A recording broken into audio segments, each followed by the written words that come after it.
నేను అడుగుతా ఉన్నా, ఇంత దారుణంగా స్థానిక ఎమ్మెల్యేలు మీటింగులు పెట్టి చంపమని చెప్తా ఉంటే పోలీసులు ఎందుకు కేసు పెట్టడం లేదని అడుగుతా ఉన్నా. లా అండ్ ఆర్డర్ బతకాలి అని అంటే, ఇది ఆగిపోవాలి, రాష్ట్ర వ్యాప్తంగా కూడా ఆగిపోవాలి అని అంటే చంపిన వాళ్ళని మాత్రమే ఇరికించడం, చంపిన వాళ్ళని మాత్రమే కాదు కేసులో పెట్టడం, ఆ చంపిన వాళ్లకు ప్రొటెక్షన్ ఇచ్చే వాళ్ళను కూడా ఎప్పుడైతే స్టేషన్లలో పెట్టడం మొదలు పెడతామో అప్పుడే ఈ రాష్ట్రంలో లా అండ్ ఆర్డర్ నిలబడుతుంది. నేను ప్రతి ఒక్కరికి కూడా విజ్ఞప్తి చేస్తా ఉన్నా, ఈ రాష్ట్రంలో పూర్తిగా లా అండ్ ఆర్డర్ చేతులు దాటిపోయే పరిస్థితి రాకమునిపే మేల్కోండి అని చెప్తా ఉన్నా. ఎడ్యుకేట్ చేయాల్సిన అవసరం ఉంది, అవేర్నెస్ క్రియేట్ చేయాల్సిన అవసరం ఉంది, దీనిని ఆపాల్సిన అవసరం ఉంది అన్నది ప్రతి ఒక్కరు కూడా గుర్తించమని కోరుతా ఉన్నా.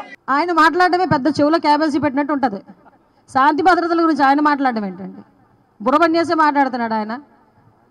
నిజంగా ఆయన ఉంటేనే శాంతి భద్రతలకు కరువు వస్తున్నాయి మాకు అక్కడ. యాక్చువల్గా మొన్న వచ్చి ఒక మాట అన్నాడు, ఎవరైతే మర్డర్కి ప్రేరేపించిన కూడా తీసుకెళ్లి జైల్లో వేయాలట. అదే కనుక జైల్లో వేసేయాల్సిన పరిస్థితి వస్తే ఫస్ట్ వేయాల్సిన జగన్మోహన్ రెడ్డిని వేయాలి. వివేకానంద రెడ్డి హత్య కేసులో చేతులన్నీ ఎవరైపు చూపిస్తున్నాయో, దేశం మొత్తం మీద చేతులన్నీ, ఇంక్లూడింగ్ వివేకానంద రెడ్డి గారి కూతురు చేయి కూడా ఎటువైపు చూపిస్తుందో మనందరికీ తెలుసు. అటువంటిది అలాంటి వాళ్ళు ఈరోజు వాళ్ళ కింద ఏదో గులివింద గింజకి కింద మచ్చని తెలియదంట ఎవరికైనా. వాళ్ళ కింద ఉన్న మచ్చల గురించి మాట్లాడడం మానేసి ఏమండి మాట్లాడుతున్నారు శాంతి భద్రతల గురించి. ఇదే రాజమండ్రిలో దిశ పోలీస్ స్టేషన్ ఓపెనింగ్ రోజు ఒక అమ్మాయిని గ్యాంగ్ రేప్ జరిగి అదే రోజు సాయంత్రం తీసుకొచ్చి ఆటోలో వదిలేసి వెళ్ళిపోయిన సంఘటన మీరు ఎవరైనా మర్చిపోయారా? ఇక్కడ ఉన్న రాజమండ్రి ప్రెస్ ఎవరైనా మర్చిపోయారా? ఆ రోజు మీరే కవర్ చేశారు. నాకు ఇన్ఫర్మేషన్ ఇచ్చింది కూడా మీ వాళ్ళే. మళ్ళీ అమ్మాయిని మేము అందరూ కూడా చూడటానికి వస్తే ఆ రోజు మమ్మల్ని ఆపడానికి ప్రయత్నం చేశారు. ఈరోజు మేము ఎక్కడ కూడా ఆపట్లేదే. నంద్యాల వెళ్తారన్నాడు, వెళ్ళాడు. తర్వాత మనం విండుకొండ వెళ్తారన్నారు, వెళ్ళాడు. వాళ్ళ ఎమ్మెల్యే ఈవీఎం బాక్సులు పగలగొట్టిన ఎమ్మెల్యేని చూడటానికి వెళ్తాను అన్నాడు, వెళ్ళాడు. మేము ఎక్కడ కూడా ఫోర్స్ పెట్టట్లేదు, ఎక్కడా కూడా మిమ్మల్ని ఆపే ప్రయత్నం కూడా చేయట్లేదు. ప్రజాస్వామ్యబద్ధంగా మీరు ఎక్కడికైనా వెళ్తానంటే వెళ్ళండి అని చెప్తున్నాం. అక్కడికి వెళ్ళి వాళ్ళు డివేట్ అవుతున్నారు అంతే. మొన్న వెళ్ళాడు అక్కడ మన నంద్యాల వెళ్ళారు. నంద్యాల వెళ్ళిన తర్వాత అక్కడ మాట్లాడిన మాటలు కూడా ప్రజలు ఈరోజు గ్రహిస్తున్నారు. వెళ్ళి వాళ్ళ కార్యకర్త ఎవరైతే చనిపోయారని అంటున్నాడో ఆయన పరామర్శించి వాళ్ళ కుటుంబానికి ఏదో ఆర్థిక సాయం చేసి రావాలి బ్యాక్కి. అవేమి జరగవు. అక్కడికి వెళ్ళి నేనుంటే అమ్మఒడి ఇచ్చేవాడిని, నేనుంటే రైతు భరోసా ఇచ్చేవాడిని, నేనుంటే అది ఇచ్చేవాడిని, నేనుంటే ఇది ఇచ్చేవాడిని ఏకపాట పాడుతున్నాడు. అది అందరం చూస్తూనే ఉన్నాం. అంటే సందర్భాన్ని బట్టి కూడా మాట్లాడడం చేతకాక ఏది పడితే అది మాట్లాడే పరిస్థితిలో ఈరోజు పులివెందుల ఎమ్మెల్యే గారు జగన్మోహన్ రెడ్డి గారు ఉన్నారండి. అది ఆయన నైజం అంతే.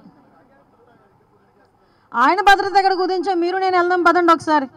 ఆయనకి ఎంత భద్రత ఇచ్చామో మేము చెప్తాం. ఎక్స్ సీఎంగా ఆయనకి ఇవ్వాల్సిన Z+ సెక్యూరిటీ ఆయనకి ఇచ్చాం.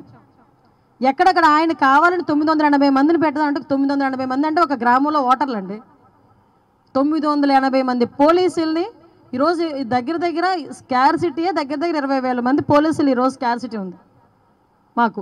అందులో 980 మందిని ఒక క్యాండిడేట్కి మేము రక్షణకు పంపించాలి. దేనికి రక్షణ? ఈరోజు ఆయన దేనికి భయపడుతున్నాడు అంటే నాకు ఎక్కడో చిన్న డౌట్ కొడుతుంది. ఏంటంటే ఈయన అప్పుడు పోలీసులను అడ్డం పెట్టుకొని పరదాలు కట్టుకొని చెట్లు నరికించేసుకొని ఆ భద్రతా వలయంలో తిరగడం అలవాటు అయిపోయింది.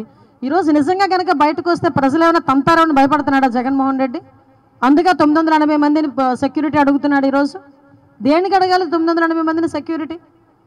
నేనేమంటానంటే as per rule, as per norms ఒక ఎక్స్ సీఎంకి ఇవ్వాల్సిన సెక్యూరిటీని ఇచ్చాం. బుల్లెట్ ప్రూఫ్ వాహనాలు ఇస్తున్నాం. ఇప్పుడు ఈ రోజుకి కూడా చంద్రబాబు నాయుడు గారు హైదరాబాద్ వెళ్తే సఫారీయే ఇస్తారు బుల్లెట్ ప్రూఫ్. కావలసిన డిపార్ట్మెంట్ వాళ్ళు ఉన్నారు ఇక్కడ, అడగండి మీరు.